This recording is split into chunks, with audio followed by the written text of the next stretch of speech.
আসসালামু আলাইকুম।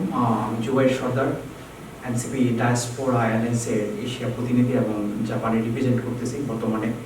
তো আমরা বর্তমানে জানি যে বাংলাদেশের অভ্যুত্থানের পরে যে একটি সংস্কারের একটি ধারাবাহিকতার ভিতর অন্যতম ধারাবাহিকতা হচ্ছে আমাদের প্রবাসীদের ভোট অধিকার, যেটা একটা নাগরিক হিসেবে আমাদের একটা অধিকার, যেটা আমাদের সংবিধান বলে সেই অধিকারটা থেকে আমরা বঞ্চিত। তো আমরা জানি যে এই বিগত দিনগুলোতে আমাদের যে আন্দোলনের সময় প্রবাসীদের অগ্রণী ভূমিকা ছিল, যেটা মিডিয়া প্রচার মাধ্যমে এবং রেমিটেন্স শাটডাউনের মাধ্যমে, যেটা অগ্রণী ভূমিকা ছিল। কিন্তু আমরা দেখতে পাচ্ছি বর্তমান সরকার যে আমাদের সংস্কার করার জন্য যে আমরা প্রবাসীদের ভোট অধিকার বাস্তবায়ন করবো সেটা নিয়ে কয়েকবার কথা উঠেছে, বাট তেমন কোনো আলোচনা হয়নি। সেই আলোচনার প্রেক্ষাপটিতে আমাদের জাপান এনসিপি ডায়াসপোরার প্রতিনিধি এখানে উপস্থিত আছেন। আব্দুর রহমান ভাই, আকাশ ভাই আছেন, তারপরে জাকির ভাই, আপনাদের হচ্ছে হারুনুর রশিদ ভাই। আমরা সকলে মিলে একটা জরুরি সংবাদ সম্মেলন করছি। আমাদের বর্তমান পেজ রিলিজের যেটা মাধ্যম হচ্ছে সংবাদ সম্মেলনের যে পেজ রিলিজটা আজও জাপান এনসিপি, বিষয়বস্তু হচ্ছে প্রবাসীদের ভোট অধিকার। তারিখ 17/6/2025, জাপান টোকিও সাইতামা শহরে। সম্মানিত উপস্থিতবৃন্দ এবং প্রবাসী ভাইয়েরা, আসসালামু আলাইকুম। আজ আমরা অত্যন্ত গুরুত্বপূর্ণ বিষয়ে আমাদের অবস্থান পরিষ্কার করতে আপনাদের সামনে উপস্থিত হয়েছি। প্রবাসীদের ভোট অধিকার, এই বার্তাকে সামনে রেখে এনসিপি জাপান শাখা এই সংবাদ সম্মেলন আয়োজন করেছেন।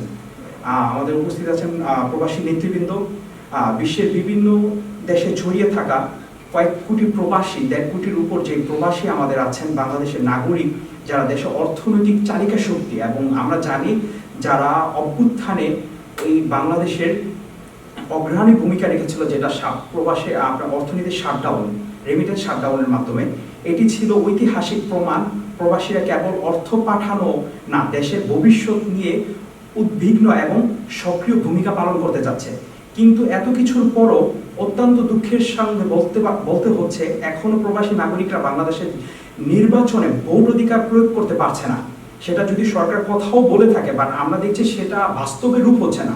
আমরা দেখলাম সরকার এর আগে এপ্রিলে নির্বাচনের তারিখ একটা মোটামুটি ঘোষণা করলো, তার পরবর্তীতে সেটা বিএনপি ভারপ্রাপ্ত চেয়ারম্যানের সাথে আলোচনা করার পর সেটাকে সামনে আনলো। কিন্তু বাট আমরা প্রবাসীদের জন্য এই আমরা দেখতে পাচ্ছি বাংলাদেশের বর্তমান রেমিটেন্সের যে আয়টা, এটার মাধ্যমে বাংলাদেশের অর্থনৈতিক চালিকা শক্তি, যেটা আমার মনে হয় মোর দেন 70% উপর অর্থনীতিকে যেটা ডিপেন্ড করে, আমরা যেটা মনে করি নাকি।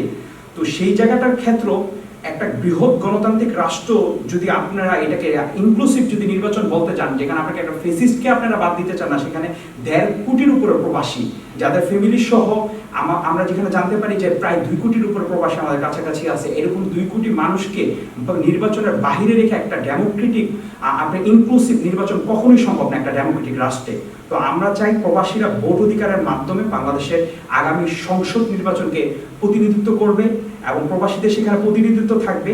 নির্বাচন কমিশন ও সরকার এই বিষয়ে বাস্তবসম্মত রোডম্যাপ প্রকাশ করতে হবে অবশ্যই। সেটা বলে আমাদের জাপান এনসিপি ডায়াসপোরার দাবি।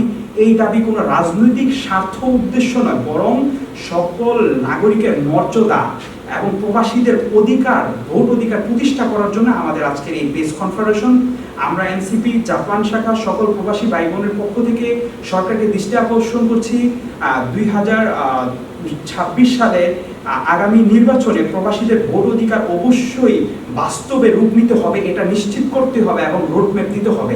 এটা হচ্ছে প্রবাসী নাগরিকদের নৈতিক অধিকার। একজন নাগরিক তার ভোট অধিকার যদি না দিতে পারে, তখন সেটা কোনো গণতান্ত্রিক রাষ্ট্রে একটা ইনক্লুসিভ বা ডেমোক্রেটিক নির্বাচন কখনো হয় না। তো সেই ক্ষেত্রে আমরা বলতে চাচ্ছি যে আপনাদের মাধ্যমে আমি চাই যে এটা সরকারের কাছে, মাননীয় প্রধান উপদেষ্টার কাছে এবং নির্বাচন কমিশনের কাছে, আমাদের ডায়াসপোরার হয়ে আমি জানতে পারছি ইতিমধ্যে বিভিন্ন রাজনৈতিক দল প্রবাসীদের ভোট অধিকার নিয়ে কাজ করছে।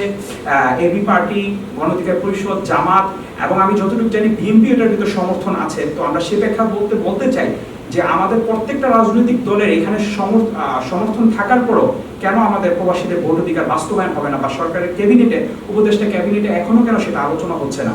তো আমি সেই অনুযায়ী আমাদের প্রত্যেকের প্রবাসীদের বিভিন্ন দাবি এখন তারা বক্তব্য করবেন। আমাদের সঞ্চালনা করতেছেন আমাদের আব্দুর রহমান ভাই। ধন্যবাদ আজকে আপনাদেরকে বার্তা প্রেরক আমি মোহাম্মদ জুবাইর সর্দার, এনসিপি ডায়াসপোরা এয়ারলাইন্স এশিয়া প্রতিনিধি।